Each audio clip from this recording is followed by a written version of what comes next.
Welcome to trace परीक्षा।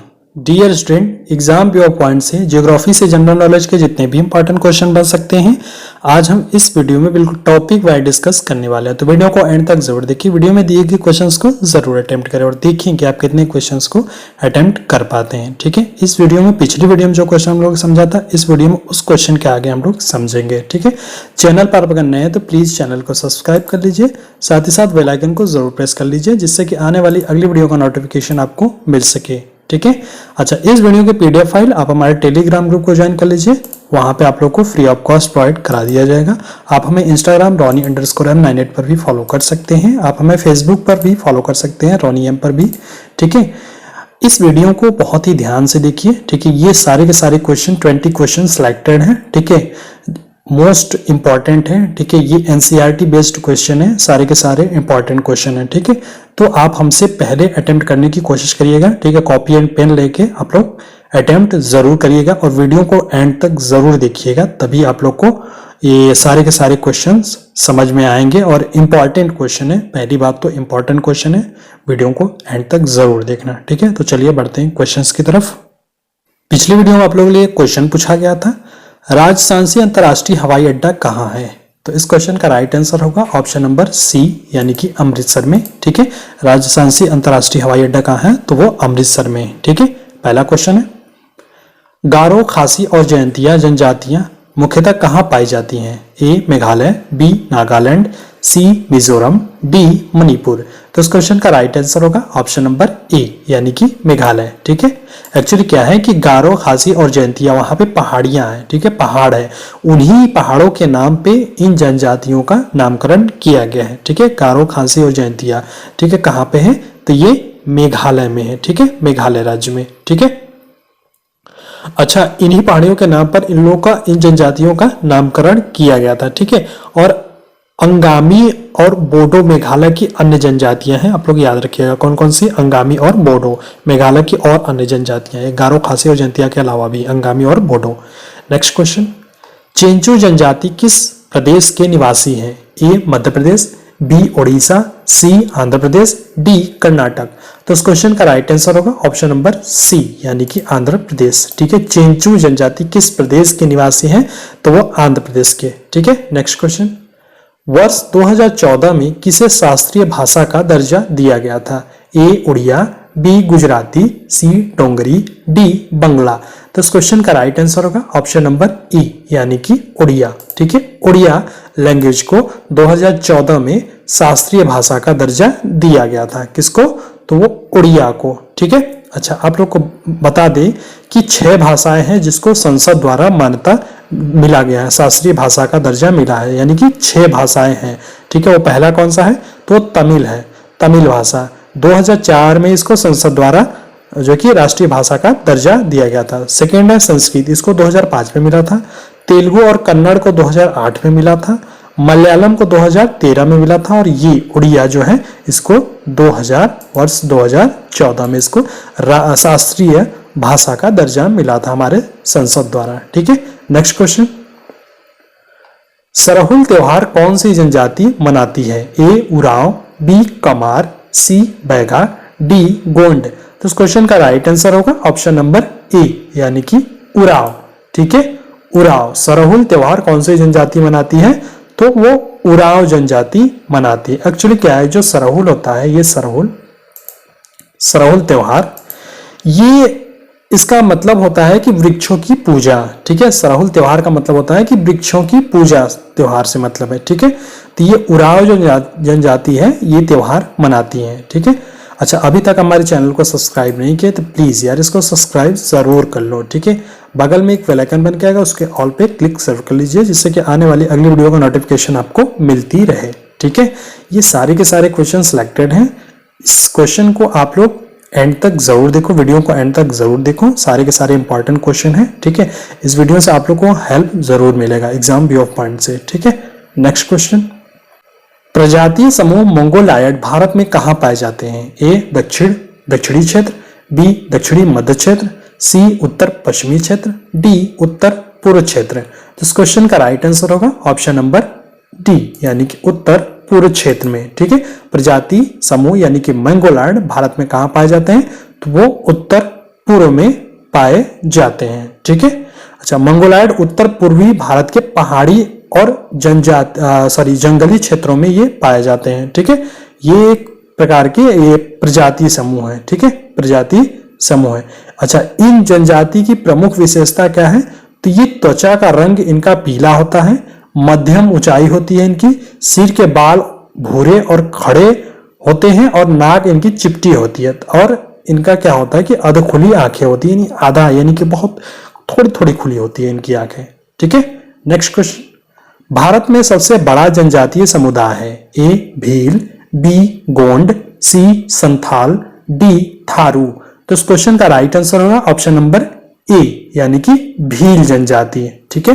यानी कि इंडिया में सबसे हाईएस्ट जनजाति जो होती है, यानी कि वो सबसे ज्यादा मात्रा में जनजाति कौन सी पाई जाती है, तो वो भील जनजाति पाई जाती है, ठीक है। और लेकिन सेकंड में बात करें तो सेकंड में सबसे ज्यादा जनजाति कौन सी पाई जाती है, तो वो गोंड जनजाति है, ठीक है। पहले नंबर पे सबसे ज्यादा पाई जाती है भील जनजाति और सेकंड पे सबसे ज्यादा पाई जाती है गोंड जनजाति, ठीक है। आप लोग याद रखिएगा, इंपॉर्टेंट है।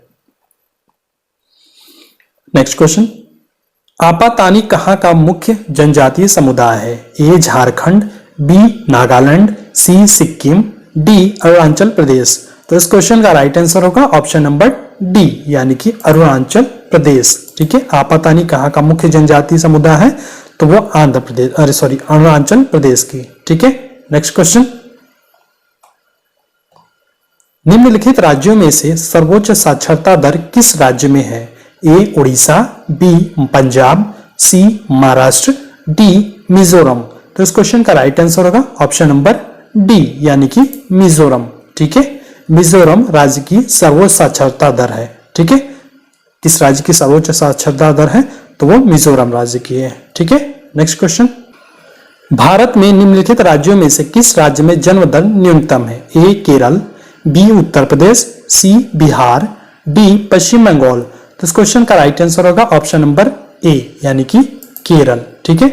भारत में निम्नलिखित राज्यों में से किस राज्य में जन्म दर न्यूनतम है, तो केरल में है, ठीक है, इंपॉर्टेंट है, याद रखिएगा।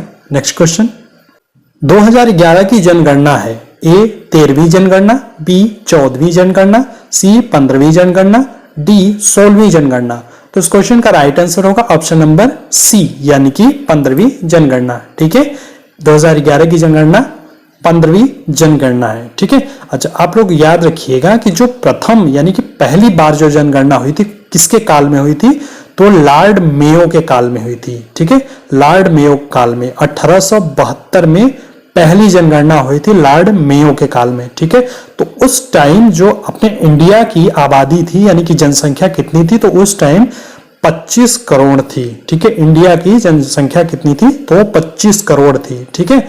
अच्छा, 1881 ईस्वी में लॉर्ड रिपन के काल में प्रत्येक 10 वर्ष पर जनगणना कराई जाती है, याद रखिएगा। किसके काल में, लॉर्ड रिपन के काल में प्रत्येक 10 वर्ष पर जनगणना कराई जाती है। तो 2011 की जनगणना 15वीं जनगणना थी, ठीक है। नेक्स्ट क्वेश्चन, भारत में सबसे कम जनसंख्या वाला राज्य कौन सा है, ए मणिपुर, बी अरुणाचल प्रदेश, सी गोवा, डी सिक्किम। तो इस क्वेश्चन का राइट आंसर होगा ऑप्शन नंबर डी यानी कि सिक्किम, ठीक है। भारत में सबसे कम जनसंख्या वाला राज्य कौन सा है, तो वो सिक्किम राज्य है, ठीक है, सिक्किम राज्य। नेक्स्ट क्वेश्चन, भारत में किस राज्य का क्षेत्रफल एवं जनसंख्या समान रैंकिंग की स्थिति में है, ए मणिपुर, बी मेघालय, सी नागालैंड, डी गुजरात। तो उस क्वेश्चन का राइट आंसर होगा ऑप्शन नंबर बी यानी कि मेघालय, ठीक है। मेघालय जो राज्य है, यहाँ की क्षेत्रफल, यहाँ का मेघालय का क्षेत्रफल और मेघालय की जनसंख्या ये दोनों समान यानी कि इक्वल रैंकिंग में है, ठीक है, याद रखिएगा, इंपॉर्टेंट है। नेक्स्ट क्वेश्चन, 1 से 5 मिलियन जनसंख्या वाले शहर को कहते हैं, ए महानगर, बी नगर, सी मेट्रोपॉलिटन, डी कॉस्मोपॉलिटन। तो इस क्वेश्चन का राइट आंसर होगा ऑप्शन नंबर सी यानी कि मेट्रोपॉलिटन, ठीक है। 1 से 5 मिलियन जनसंख्या वाले शहर को क्या कहते हैं, तो उसको मेट्रोपॉलिटन कहते हैं, ठीक है, क्या कहते हैं, मेट्रोपॉलिटन, ठीक है। नेक्स्ट क्वेश्चन, जनसंख्या के अध्ययन को क्या कहते हैं? ए मानचित्र कला, बी मानव विज्ञान, सी जनसांख्यिकी, डी जीवन। इस क्वेश्चन का राइट आंसर होगा ऑप्शन नंबर सी यानी कि जनसांख्यिकी। ठीक है, जनसांख्यिकी। जनसंख्या के अध्ययन को क्या कहते हैं? तो वो जनसांख्यिकी कहते हैं। ठीक है, जनसांख्यिकी। अच्छा, इसका अध्ययन जनसंख्या भूगोल के अंतर्गत किया जाता है। ठीक है, जनसंख्या अध्ययन का जो कि इसका अध्ययन कहाँ किया जाता है? तो वो जनसंख्या अध्ययन जनसंख्या भूगोल के अंतर्गत किया जाता है। निम्नलिखित में से किस राज्य की भूमि भारत के पूर्वी और पश्चिमी दोनों तटों पर है? ए पुदुचेरी, बी केरल, सी आंध्र प्रदेश, डी महाराष्ट्र। तो इस क्वेश्चन का राइट आंसर होगा ऑप्शन नंबर ए यानी कि पुदुचेरी। किस राज्य की भूमि भारत के पूर्वी और पश्चिमी दोनों तटों पर है? तो वो पुदुचेरी की है। ठीक है, पुदुचेरी की। पुदुचेरी एक जो यूनियन टेरिटरी है आपका। ठीक है, संघ शासित क्षेत्र है। ठीक है, ये पूर्वी और पश्चिमी दोनों तटों पर ये है। ठीक है, नेक्स्ट क्वेश्चन। आंध्र प्रदेश और तमिलनाडु के तटीय भूभाग को कहते हैं? ए कोंकण, बी कोरोमंडल, सी पूर्व तट, डी मलाबार तट। तो उस क्वेश्चन का राइट आंसर होगा ऑप्शन नंबर बी यानी कि कोरोमंडल तट। ठीक है, आंध्र प्रदेश और तमिलनाडु के तटीय भूभाग को क्या कहते हैं? तो कोरोमंडल तट कहते हैं। ठीक है, नेक्स्ट क्वेश्चन। किस पर्वतीय स्थल को सतपुड़ा की रानी कहते हैं? ए पंचमढ़ी, बी नीलगिरी, सी महेंद्रगिरी, डी कार्डामम। तो इस क्वेश्चन का राइट आंसर होगा ऑप्शन नंबर ए यानी कि पंचमढ़ी। ठीक है, किस पर्वतीय स्थल को सतपुड़ा की रानी कहते हैं? तो पंचमढ़ी को। ठीक है, सतपुड़ा की रानी कहते हैं। ठीक है, इंपॉर्टेंट है, याद रखिएगा। Next question. पेट्रोलॉजी किसका अध्ययन है? ए भूमि, बी खनिज, सी चट्टान, डी मृदा। तो इस क्वेश्चन का राइट आंसर होगा ऑप्शन नंबर सी यानी कि चट्टान, रॉक। ठीक है, पेट्रोलॉजी किसका अध्ययन है? तो वो रॉक का यानी कि चट्टान का अध्ययन है। ठीक है, पेट्रोलॉजी यानी कि सेल की यानी कि जियोलॉजी की एक शाखा है। ठीक है, पेट्रोलॉजी जियोलॉजी की ही एक शाखा है। ठीक है, इसके अंतर्गत चट्टानों की उत्पत्ति, संगठन, वितरण और संरचना का अध्ययन किया जाता है, याद रखिएगा। ठीक है, नेक्स्ट क्वेश्चन। विजयवाड़ा किस नदी के किनारे स्थित है? ए कावेरी, बी कृष्णा, सी महानदी, डी ताप्ती। तो इस क्वेश्चन का राइट आंसर होगा ऑप्शन नंबर बी यानी कि कृष्णा। ठीक है, विजयवाड़ा किस नदी के किनारे स्थित है? तो वो कृष्णा नदी के किनारे स्थित है, याद रखिएगा, इंपॉर्टेंट है। Next question. मुंबई हाई किससे संबंधित है?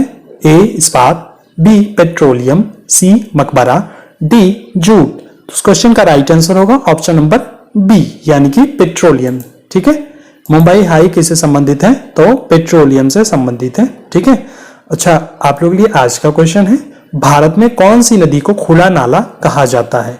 आप लोग के सामने ये 4 प्रकार के विकल्प दिए गए हैं, इसमें से सही आंसर कौन सा होगा आप हमें कमेंट में जरूर बताएं। ठीक है, आपको मैं फिर से बोलता हूँ, इस क्वेश्चन के बारे में जितना ज्यादा से ज्यादा आप लोग को पता हो आप लोग लिखा करो कमेंट में। ठीक है, जितना ज्यादा से ज्यादा आप लोग पता हो आप लोग लिखा करो, क्योंकि जो आप लोग लिखते हो उससे आप लोग की मेमोरी पावर स्ट्रांग होती है, वो लॉन्ग टाइम तक आपके माइंड में बनी रहती है, आप लोग लिखते हो तो। ठीक है, अच्छा, अभी तक आप हमारे चैनल को सब्सक्राइब नहीं किए तो प्लीज इसको सब्सक्राइब जरूर करें। जब भी सब्सक्राइब करेंगे बगल में एक बेल आइकन बन के आएगा, उसको ऑल पे क्लिक जरूर कर लीजिए। ठीक है, आप हमें इंस्टाग्राम Ronnie_Unmind पर भी फॉलो कर सकते हैं। आप हमारे यूट्यूब चैनल को ट्रेस परीक्षा को सब्सक्राइब जरूर कर लें, इससे आप लोग को जरूर हेल्प मिलेगा एग्जाम व्यू पॉइंट से।